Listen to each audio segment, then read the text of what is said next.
Mga master, okay lang bang? Huwag niyong skip ang mga ads sa aking mga video kung okay lang mga master. Salamat sa solid na suporta po. Yon, what's up mga masters? Nandito na naman tayo sa panibagong araw, panibagong kabanata na naman ang pagsasama-samahan natin ngayon guys.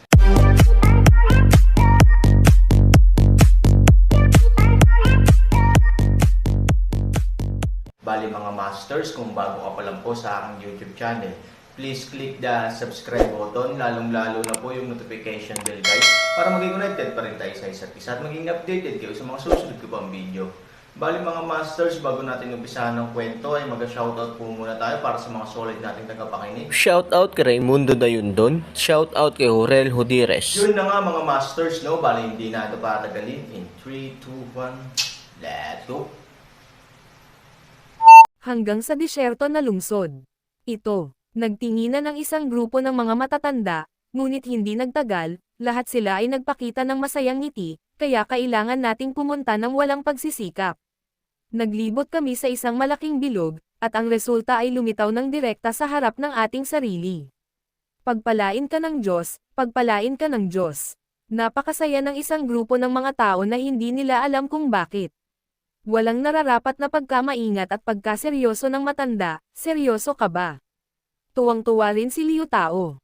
Tumingin siya sa 8 tao at nagmamadaling sinabi. Nagkatinginan ang 8 tao at tumango, sinundan namin ang hininga nito hanggang sa lahat. Sa puntong ito, maaari nating tiyakin na ito ay ganap na tama. Ito ay nasa disyerto ng lungsod. Nang marinig ito, isang kislap ng kagalakan ang sumilay sa mga mata ng maraming tao, at tinapik ni Liu Tao ang isang malaking kamay, bueno, kung gayon, hindi ito makakatakas. Ang lungsod ng disyerto ay kanilang teritoryo. Ano ang hindi mo makukuha sa kanilang teritoryo? Malapit nang ikasal ang young master ng pamilya Fang. Ngayon ay malinaw na ang kanyang kinaroroonan. Ito ay isang dobleng pagpapala. Biyaya ng langit, biyaya ng langit. Haha, mahusay, mahusay. Ngumiti si Liu Tao nang may kasiyahan at sinabi, 3 matatanda, pumunta at sabihin kaagad kay Kuya Fang ang mabuting balita. Oo. Narinig ng matanda ang pananalita at tuwang-tuwang umatras, well, ngayon ay isang malaking araw. Tara na at magpahinga na tayo ng mas maaga. Matutulog din ako ng mahimbing, masayang sabi ni Liu Tao. Halos 3 taon na siyang nagpapaikot-ikot.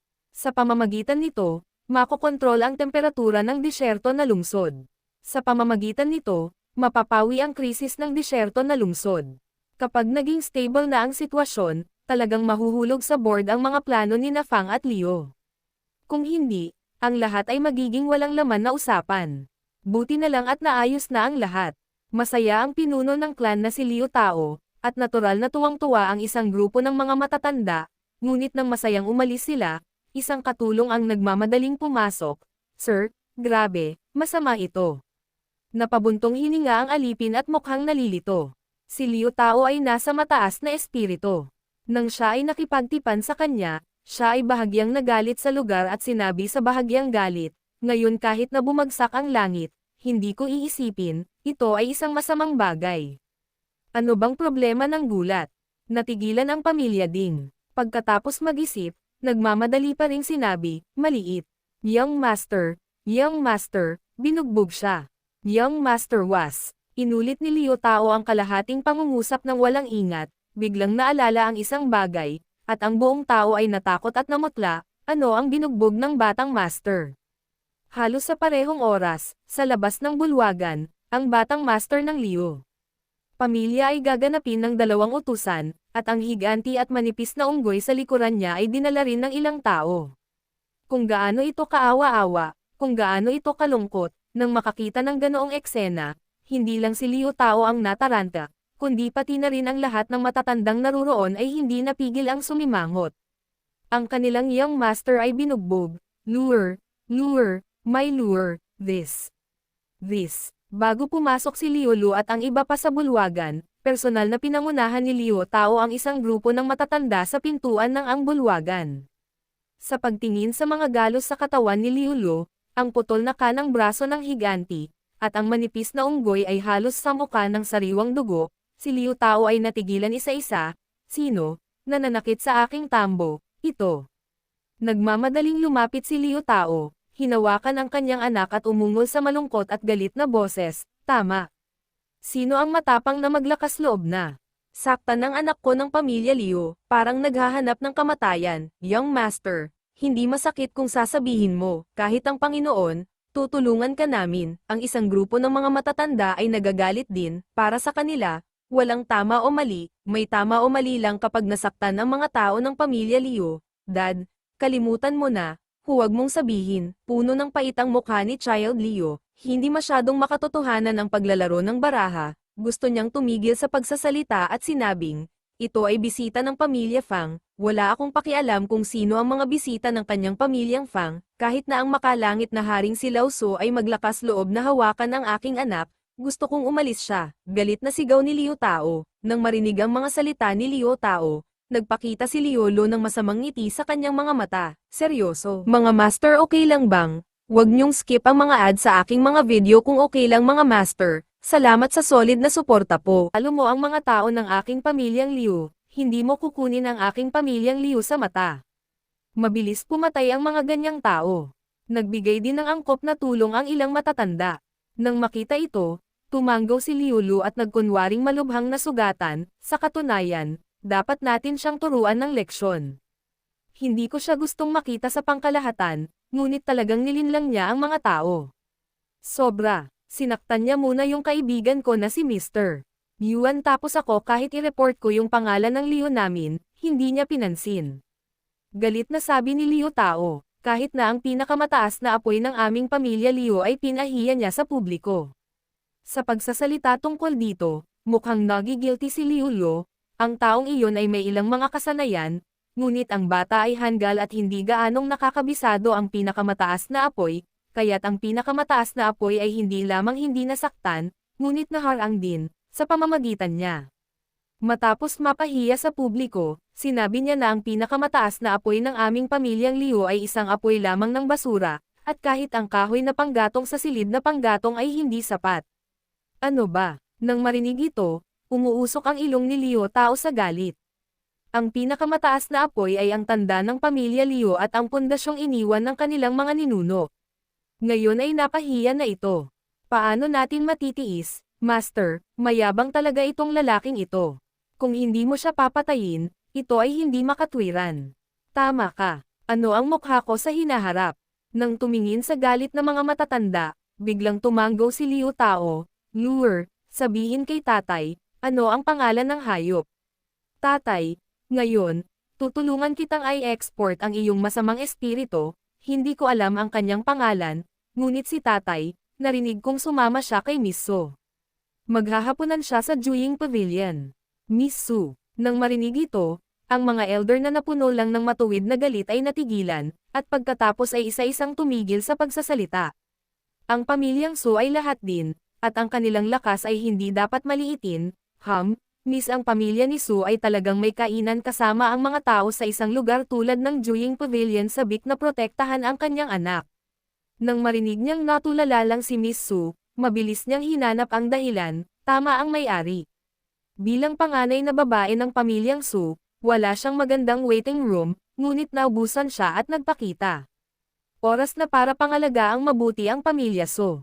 Nang marinig na may dahilan, muling sumunod ang isang grupo ng mga matatanda. Sa harap ng pamilyang Su, hindi mahalaga kung kunin mo ang hawakan at makakuha ng higit na kamay, mukhang hindi tayo makakaalis sa this tone of public than private. Alam ng lahat na ang anak natin ay interesado kay Miss Su, pero si Miss Su ay itinapon ng ulo para sa ibang lalaki. Sa kabilang banda, kakatok tayo sa bundok at kalugan ang tigre, para maintindihan ni Miss Su na dapat sumunod ang babae sa paraan ng mga babae. Isang grupo ng mga tao ang nag-usap tungkol sa moral ng iba, ngunit sa katunayan ay hindi nila alam kung gaano sila karumi at kasuklam-suklam, somebody. Si Liu Tao ay nagbigay ng isang malaking inumin, oo. Sabay-sabay, hayaan mo munang lumabas ang lahat ng elite sa mansyon. Gusto kong makita kung sino ang may lakas ng loob na saktan muna ang anak ko, pati na ang pamilya ko kay Liu. Sa digmaang ito, hindi lang ang halimaw ang gusto ko, makuha ang aral ng dugo, ngunit nais din ni Miss Su at ng lahat na buksan ang kanilang mga mata at tingnang mabuti. Ang way ng aking pamilyang Liu, tulad ng Tigre Way, ay maaaring ma-provoke ng mga ordinaryong daga sa kalooban. Sa pagsasalita tungkol dito, biglang ngumisi si Leo. Tao, speaking of it, matagal ko nang hindi hinahayaan ang mundo. Masarap ang lasa ko sa nangingibabaw at banal na kapangyarihan ng pamilya Leo. Sa sandaling bumagsak ang boses, iwinagayway ni Leo Tao ang kanyang malaking kamay, kinuha ang kanyang mga katulong at isang grupo ng matatanda, daan-daang tao, na lumabas sa bahay ng Xiaozu, at pinatay sila hanggang sa patungo sa Juying Pavilion kahit saan dumaan ang pamilyang Leo. Nagulat ang mga dumaraan, at marami ang sumugod sa Juying Pavilion nang marinig ang balita pavilion sa oras na ito. Kumakain si Aaron at Suyan, biglang tumakbo ang tindera mula sa labas ng gate. Hindi maganda. Storytelling channel sa YouTube. Kailan ka nagsinungaling ng tatay ko? Tama ka, young master. Sabihin mo lang kung sino siya. Kung matalo mo ang mga tao ng aking pamilyang Liu, hindi mo kukunin ang aking pamilyang Liu sa mata. Mabilis pumatay ang mga ganyang tao. Nagbigay din ng angkop na tulong ang ilang matatanda. Nang makita ito, tumanggaw si Liu Lu at nagkunwaring malubhang na sugatan. Sa katunayan, dapat natin siyang turuan ng leksyon. Hindi ko siya gustong makita sa pangkalahatan, ngunit talagang nilinlang niya ang mga tao. Sobra, sinaktan niya muna yung kaibigan ko na si Mr. Yuan, tapos ako kahit i-report ko yung pangalan ng Liu namin, hindi niya pinansin. Galit na sabi ni Liu Tao, kahit na ang pinakamataas na apoy ng aming pamilya Liu ay pinahiya niya sa publiko. Sa pagsasalita tungkol dito, mukhang nagigilty si Liu Lu. Ang taong iyon ay may ilang mga kasanayan, ngunit ang bata ay hanggal at hindi gaanong nakakabisado ang pinakamataas na apoy, kaya't ang pinakamataas na apoy ay hindi lamang hindi nasaktan, ngunit naharang din, sa pamamagitan niya. Matapos mapahiya sa publiko, sinabi niya na ang pinakamataas na apoy ng aming pamilyang Liu ay isang apoy lamang ng basura, at kahit ang kahoy na panggatong sa silid na panggatong ay hindi sapat. Ano ba? Nang marinig ito, umuusok ang ilong ni Liu Tao sa galit. Ang pinakamataas na apoy ay ang tanda ng pamilya Liu at ang pundasyong iniwan ng kanilang mga ninuno. Ngayon ay napahiya na ito. Paano natin matitiis, Master? Mayabang talaga itong lalaking ito. Kung hindi mo siya papatayin, ito ay hindi makatwiran. Tama ka. Ano ang mukha ko sa hinaharap? Nang tumingin sa galit ng mga matatanda, biglang tumanggaw si Liu Tao. Lure, sabihin kay tatay, ano ang pangalan ng hayop? Tatay, ngayon, tutulungan kitang i-export ang iyong masamang espiritu. Hindi ko alam ang kanyang pangalan, ngunit si tatay, narinig kong sumama siya kay Miss Su. Maghahaponan siya sa Juying Pavilion. Miss Su, nang marinig ito, ang mga elder na napuno lang ng matuwid na galit ay natigilan, at pagkatapos ay isa-isang tumigil sa pagsasalita. Ang pamilyang Su ay lahat din, at ang kanilang lakas ay hindi dapat maliitin. Miss, ang pamilya ni Su ay talagang may kainan kasama ang mga tao sa isang lugar tulad ng Juying Pavilion, sabik na protektahan ang kanyang anak. Nang marinig niyang natulala lang si Miss Su, mabilis niyang hinanap ang dahilan. Tama ang may-ari. Bilang panganay na babae ng pamilyang Su, wala siyang magandang waiting room, ngunit naubusan siya at nagpakita. Oras na para pangalagaan mabuti ang pamilya Su. Nang marinig na may dahilan, muling sumunod ang isang grupo ng mga matatanda. Sa harap ng pamilyang Su, hindi mahalaga kung kunin mo ang hawakan at makakuha ng higit na kamay, mukhang hindi tayo makakaalis sa this tone of public than private. Alam ng lahat na ang anak natin ay interesado kay Miss Su, pero si Miss Su ay itinapon ng ulo para sa ibang lalaki. Sa kabilang banda, kakatok tayo sa bundok at kalugan ang tigre, para maintindihan ni Miss Su na dapat sumunod ang babae sa paraan ng mga babae. Isang grupo ng mga tao ang nag-usap tungkol sa moral ng iba, ngunit sa katunayan ay hindi nila alam kung gaano sila karumi at kasuklam-suklam. Somebody. Si Liu Tao ay nagbigay ng isang malaking inumin. Oo. Sabay-sabay, hayaan mo munang lumabas ang lahat ng elite sa mansyon. Gusto kong makita kung sino ang may lakas ng loob na saktan muna ang anak ko, pati na ang pamilya ko kay Liu. Sa digmaang ito, hindi lang ang halimaw ang gusto ko, makuha ang aral ng dugo, ngunit nais din ni Miss Su at ng lahat na buksan ang kanilang mga mata at tingnang mabuti. Ang way ng aking pamilyang Liu, tulad ng Tigre Way, ay maaaring ma-provoke ng mga ordinaryong daga sa kalooban. Sa pagsasalita tungkol dito, biglang ngumisi si Liu. Tao, speaking of it, Matagal ko nang hindi hinahayaan ng mundo. Masarap ang lasa ko sa nangingibabaw at banal na kapangyarihan ng pamilya Liu. Sa sandaling bumagsak ang boses, iwinagayway ni Liu Tao ang kanyang malaking kamay, kinuha ang kanyang mga katulong at isang grupo ng matatanda, daan-daang tao, na lumabas sa bahay ng Xiaozu, at pinatay sila hanggang sa patungo sa Juying Pavilion kahit saan dumaan ang pamilyang Liu. Nagulat ang mga dumaraan, at marami ang sumugod sa Juying Pavilion nang marinig ang balita pavilion sa oras na ito. Kumakain si Aaron at Suyan, biglang tumakbo ang tindera mula sa labas ng gate. Hindi maganda. Yun na nga mga masters, no? Bali panibagong kabanata na naman yung natapos natin ngayong gabi. Muli, maraming salamat po talaga sa walang sawang suporta po sa aking YouTube channel na talagang inaabangan nyo po ang bawat upload ko po. Bali mga masters, magkita-kita ulit po tayo bukas ng gabi at ngayon po ay magpapaalam po muna tayo. Bali mga masters, bye-bye!